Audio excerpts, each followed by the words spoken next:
We have a question from Aaron King. Hi Dave, a lot of great info and thank you for that. I do have a question on sag.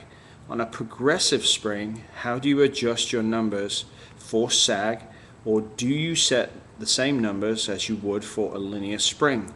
I have a 2009 R6. Thanks. Well, Aaron, in regards to progressive springs, some are incredibly progressive. 2009 R1 as an example. Some are minorly progressive in that it's a very slight taper to the top of the spring in the case of your 09 R6. So you have to know how progressive is the spring that you have installed on your bike. And for that, obviously, you need to take the spring out, put it in a spring tester, rate it, and figure out what are you dealing with per inch of travel.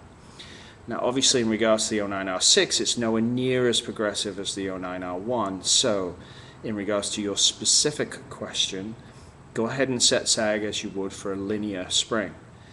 On other bikes that don't have that, simply because you'll find with a very progressive spring, the static sag, or the amount of sag the bike collapses under its own weight from full extension, if it's a lot, that will give you two clues. One, that the top out spring is very long, or two, that the spring you have, either fork or shock, is very progressive.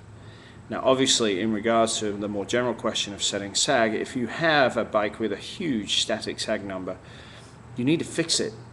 You can band-aid it and add a bunch of sag and compression damping to kind of keep the fork riding in the middle of the stroke, hopefully. But in the end, you really need to take that spring out unless you are basically just commuting on the bike back and forth, because a progressive spring will give you a lot of plush, very easy travel through the stroke. So if you commute, you ride on goat trails all the time and some really rough roads, then look at the rationale behind keeping that spring, because in some instances it will work very well for you. In others, if you're riding and going up as a weekend warrior and riding reasonably aggressively, then the progressive spring will be a hindrance to you and your safety, especially in handling and at lean. So make a determination on your type of use. Also, therefore, based on that, if you're going to go to a linear spring, get the right linear spring for your weight, your combination of riding style and technique, and the roads and use of the motorcycle, as opposed to aggressive street riding versus track riding versus racing. There are absolutely applications for progressive springs in modern day bikes, and sport touring bikes especially use them a lot more for obvious reasons. You're riding mostly straight up and down, and if you are going into a twisty section, then you are going to ride moderately through that twisty section.